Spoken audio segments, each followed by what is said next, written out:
Welcome to the show, John. We are delighted to have you in our show. Thanks for having me. It's great to be here today. Thank you, John. So we start our talk with an icebreaker question, which is, if you had a human body and an animal head, which animal would you choose and why? I think I would choose an eagle because they are very good. They are aware of their surrounding, and they have very good vision, and they're able to see and assess their surrounding very well. Okay, and if I reverse this question with a human head and an animal body, which animal would you choose and why? Maybe some sort of a cat. I think the cats are very flexible and they're very fast and strong, and so I think I would like to have the body of a cat. Wow. John, tell us about your background in sports. Did you play any sports or love towards any particular sports? How did you get into sports? Yeah, so I grew up in Quebec in Canada, so I'm French Canadian, so my first language is French. And in Quebec, when I grew up, ice hockey was the very popular sport for kids. So I played a lot of ice hockey. I was a goaltender in ice hockey. And in the summer, I played a lot of racket sports, so tennis and badminton, a little bit of table tennis. So I'm very aware of your background, and that's fantastic. Yeah, so I kind of grew up playing mainly ice hockey. Went to a pretty high level, but about 18 or 19 years old, I stopped playing. And that's when I got interested in terms of more of the mental aspect of the game. And I went and did a degree in sports psychology, and then it just went from there. Okay. So according to you, John, what are the two positive and two negative points in sports? What do you think about it? Well, there's a very unique aspect of sport in terms of development, and the two things that are to me the most positive is that sport has this capacity of being fun and challenging, and there's very few activities that young people get involved in where you combine those two things together. So if you go to school, it's challenging, but it's not fun. And if you watch television, it's fun, but it's not challenging.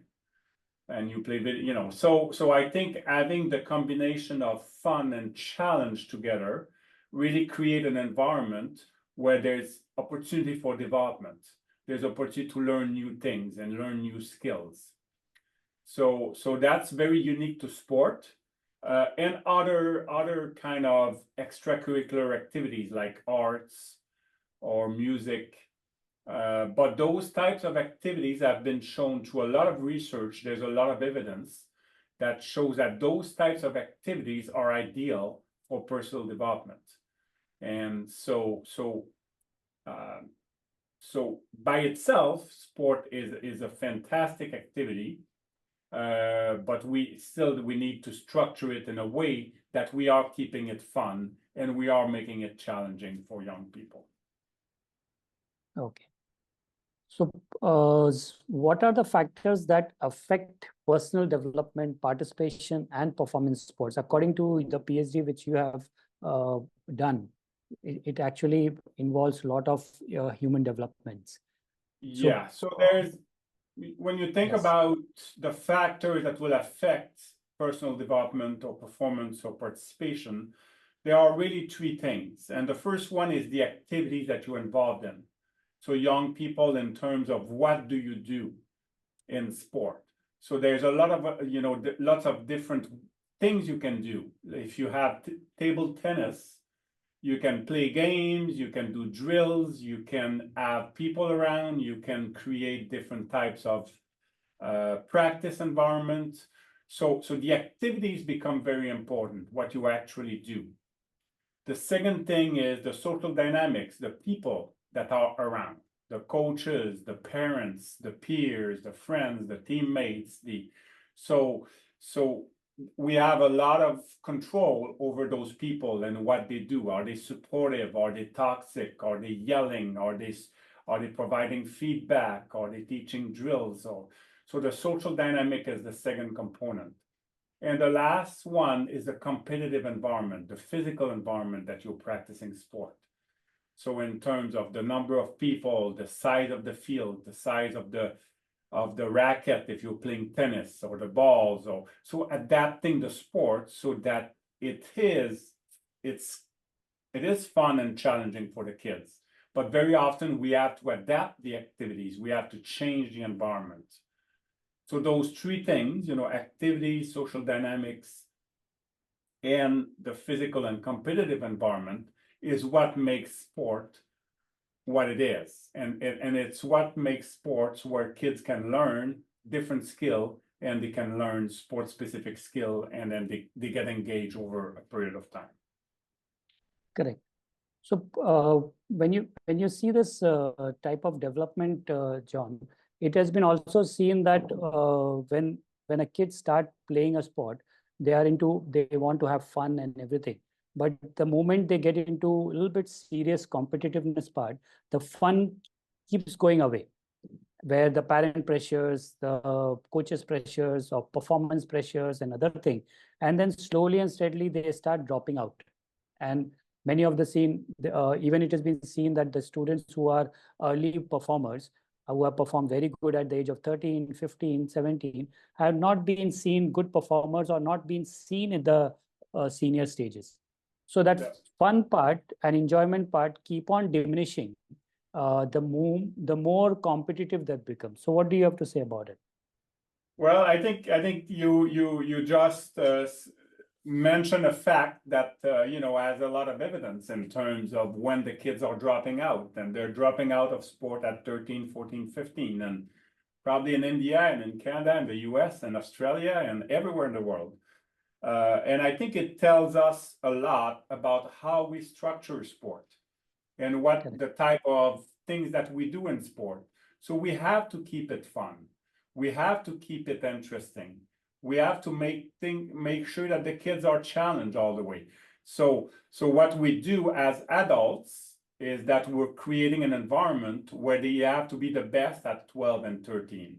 And that we know from a lot of research that does not translate to high performance as an adult.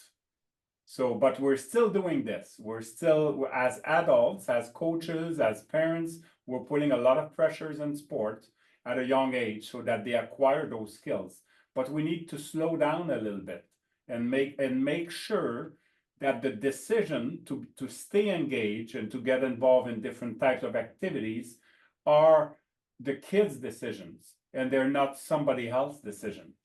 And very often in those sports, it's the coach or the parents, oh, you're talented. They see certain things, and then suddenly they push them into a direction, into certain types of activities where it's not healthy. And then there's dropout, and there's burnout, and then it's too much at a young age. And again, that model does not translate. It does not show that it produces the high-level athletes, and it doesn't keep young people in sport for a long period of time. Precisely. Very, very rightly said, John. So what is psychomotor learning and how it is connected with sports psychology?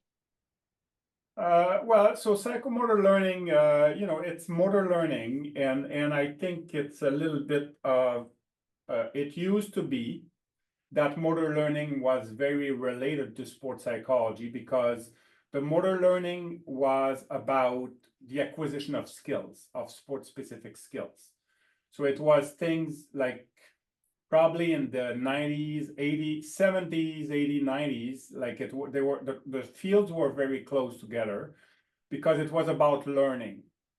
So it was about feedback, practice, design, a lot of it very close to pedagogy also, and how do you teach certain skills to learn learn the best way. But now now motor learning has kind of, so that was very close to sports psychology, because in that environment there's also people, and then that's kind of the psychology of learning. But now psychomotor learning is a lot more about neuroscience, and it's not just about skill, but it's about how the brain process different movement and how to execute movement. So now I think there's a skill acquisition field that is close to sports psychology, but the whole areas of motor control is a lot more neuroscience based, and it's a little bit far from sports psychology, but it used to be very close together, Correct. especially 1980s, 1990s.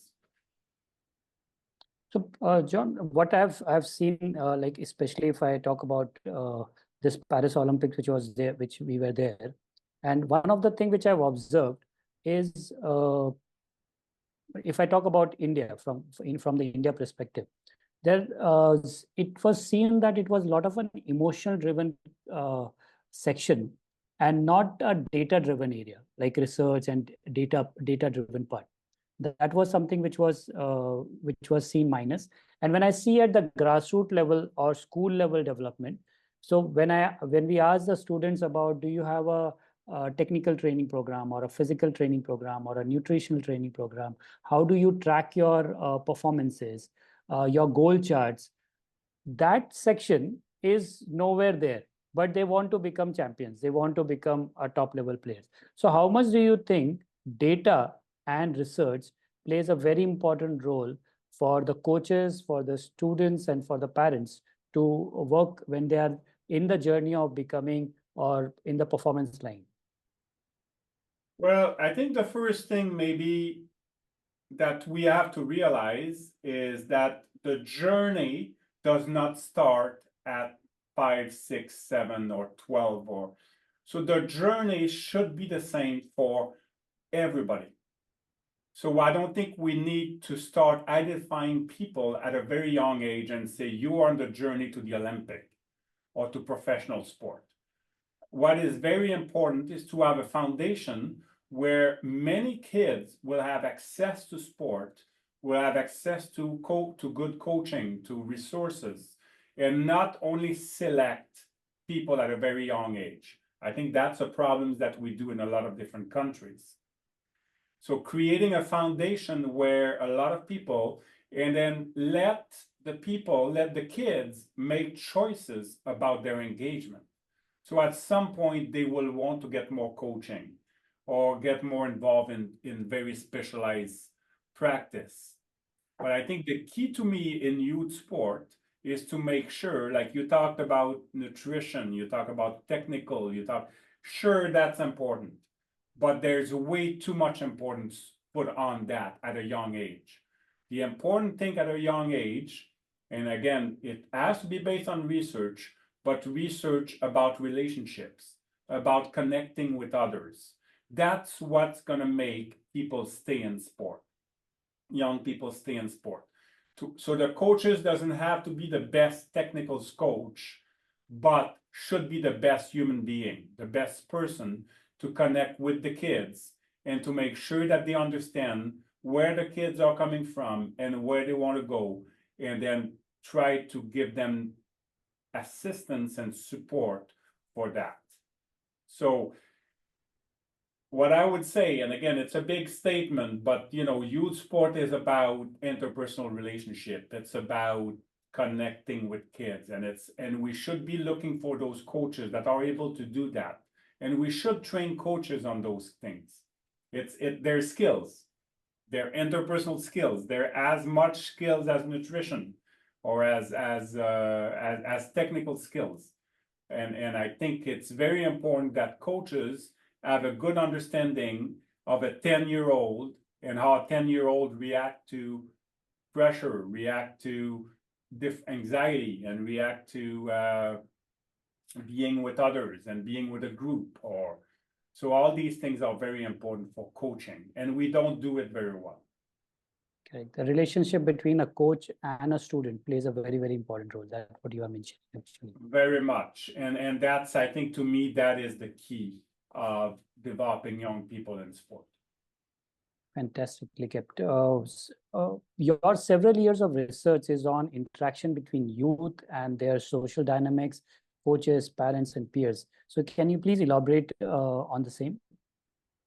Yeah, so it's a little bit like I the things Yes. that I just talked about here, Right. in terms of, the most important thing when you look at those dynamic in terms of the parents and the coaches and the peers, it's not about sport. It's not about the sport. It's about human relationship. It's about connecting, and it's about making sure that you are providing guidance, but you're not imposing certain things, and that it has to be done. So it's a relationship that is developmental. It's a developmental relationship, and then it changes over time. And then sometimes as parents, as coaches, you have a little bit more control, but you're providing opportunity, you're providing guidance, and then from the parent's perspective, from a coach perspective, you're able to create an environment where kids will be able to explore and do different types of activities, and then realize, and then they will come back to the adults and ask for more. And I think that's the type of social environment that we need to create in youth sport. John, any particular way you would like to suggest for a coach and also for the parent that this way it should be done? Any To particular create this, what? Sorry? any particular method you would like to suggest for a coach or to a parent, that this is something which if you do, it can be good to create a good interpersonal relation between the player and the coach, or a player and the parent, and the parent and the coach. So these are Yeah. it's a pyramid between a coach and a player and a parent. So this interpersonal skill which you're talking about, is there any method which can be used by them? Yeah, we do a lot of research now. We've been doing a lot of research on transformational leadership. So I think the leadership literature gives us a nice framework to work as with young people, or to work with followers.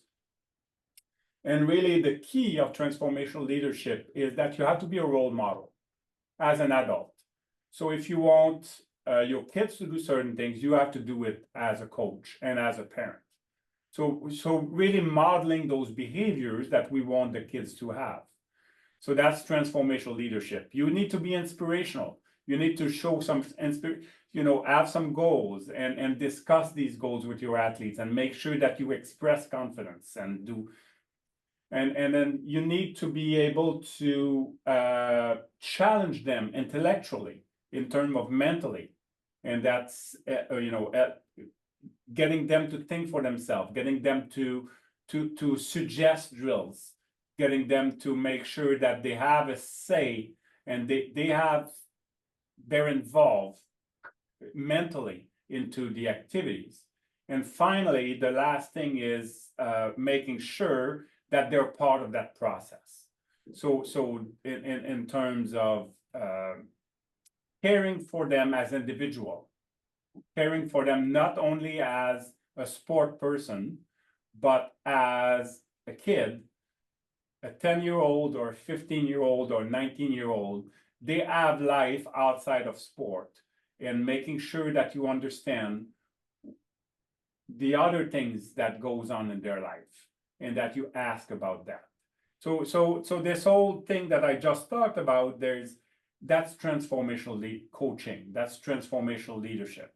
It's showing certain types of behaviors that allow the kids to really take control and be empowered by the sport, and giving them those tools so that they can use. Very well said, John. In some of the personal counseling session, when a parent comes and he says, I want my kid to get up in the morning at 5 o'clock and start training. And when I ask the parent, what time you get up? He says, sir, I get up at 9 o'clock, 10 o'clock. Eat. So, Yes, so what, exactly. So you so have to be. Yeah. that is what transformation leadership you're talking about. That what you do is in one line, it is also always says that when we were playing, the message and the messenger has to be one. Exactly. That's great. Great example. Yes. So if a message I'm saying you need to be fit and I'm not looking fit, so the message and the messenger is not matching. Yes. So when my one of my Indian camp, a Yugoslavian coach who was there, and he used to tell us, let's go for 10-kilometer running in the morning. And he used to lead us in the front. He used to run 10 kilometers with us and in the front. So we used to feel very excited towards running and completing that 10 kilometers. On the contrary, if someone tells you sitting on the top, having a coffee mug in the hand, saying that you run 10 kilometers, you don't feel that coming from within. So that I Yes. think when you're saying it is coming very clearly that what is transformation leadership. Yes. And I think the other big part of that, of being a role model is to be able to show some vulnerability as a leader. And so if you make mistake or if you, acknowledge that and making sure, so you're creating an environment where people now feel safe and they feel that they can talk to you. If sometimes if a practice doesn't go well, but they have an exam the next day, you can say, okay, well, let's change things. Let's adapt to this. Or sometimes it's always the fault of the athletes. Well, sometimes it's the fault of the coach too. But Yes. make sure that you are acknowledging these things. And then so that creates a very powerful environment where people feel that they have something to say. They're part of the whole thing. It's not So Sometimes it is said that it's okay. It's okay to lose. It's okay to take rest. It's okay to have a lot of entertainment. It's okay to have a junk food. It's okay. That is something which is not very easily transformed in our brains. That it's yeah, okay. Sometimes if you don't do your running and take a break, it's okay. But yeah. that's something, there's so much guilt comes across, okay, I'm eating junk food and I don't do this. Sometimes it's okay. That one thing which is completely missing in many parts, which I am also seeing it, that people are not able to say it very easily that it's okay. Yeah. No, that's great. Yeah. So, John, before we log off, what you'd like to guide sports person who are aspiring and working towards specializing in sports before we end the show? What would I say, or to What guide would you like to what you would like to suggest to the aspiring sports persons across the globe that which will help them in their journey of sports? Well, I think the one thing I would say is that if you can, don't specialize. Try as many sport as you can. Explore, do different things. Do table tennis, but do cricket, and then play field hockey, and then try different activities. And you don't have to try them all organized activities. It could be just to go in the park and play and throw the ball and try different things. Or so I think it's very important to have people being able to explore and to sample different types of activities. So we have this idea of sampling in terms of if before you like something, like certain kinds of food or music, or you try different things, you try different food and you say, oh, I like that one a lot. So it's the same thing with sport, is that if you want kids to be involved and to be engaged and to be committed to something, well, if they try one thing, they could be very lucky, but having given them choices and exploring different things, then they're going to make that decision. Then that's when they're going to be committed in that one thing. So I think to me, that's the key. And it should not be in a way that this is very expensive and it requires a lot of resources. Sampling may means that you play soccer, but you play soccer in a lot of different types of environment, on the beach, in a park, organized, unorganized, on a smaller field with less people, with a different kind of ball. Or so those are all sampling because they're different peer groups, they're different social environments. And I think that's very important for young people to experience that before they specialize in one thing and invest a lot in one activity. I think what you're saying is the sampling in our lives, we have experienced 18 sports before got into table tennis. So Exactly. trying multiple sports and then specializing in one. And then comes a stage where we wanted to perform and then maintain it for a longer period of a time. And yeah, in sports, yes, please. The only thing I would say is be careful in terms of try multiple sports, because sometimes it's perceived in a way that I have to get into table tennis, I have to get in tennis, I have to get in cricket, I have to get to soccer. The thing is you could do that, but you could do that in a very informal way. So you don't have to play cricket on a team, but you can try it in the park. You know, just with somebody and then just hit the ball, have a baller, and then just trying these things in an informal way. So it doesn't have to be prescribed sampling. It's just providing opportunities, providing environment. So I think from a city, a community perspective, we need to be aware of that, so that there's park, there's areas where kids can play, they can do things, and then letting them do the sport in the way that they want to do the sport. So it's not prescribed. Perfectly said, John. And what you have mentioned is the talent identification process. And there is something which I also feel is there are stages in sports which I have gone through. There are some who are hobby players. There are some who are happy-go-lucky. There are some who are dedicated. And there are some who are devoted. Hobby means you play for fun, fitness, and other thing. And I always say that everyone is not born to be a champion. Everyone doesn't want to be a champion. So they are at happy-go-lucky stage. But once you come to a dedicated and devoted stage, there are certain norms which you have to fulfill and then take it to the next level. So I think what you are mentioning is so on the spot, which is bringing all the connecting dots in the front. Yeah, yeah. No, I think it's great. And I think before you get to that dedicated stage, I think what's very important when you get in there, because as you said, sometimes it's very demanding. The person has to make that decision. It cannot be somebody else, and I think that's the key here. But yeah, that's great the way you described it in terms of stages, and it's a very good way to think about it. Thank you, John. Thank you so much for your time and taking us time for the show and guiding all the people across. Thank you very much. Thank you, John. Thank you.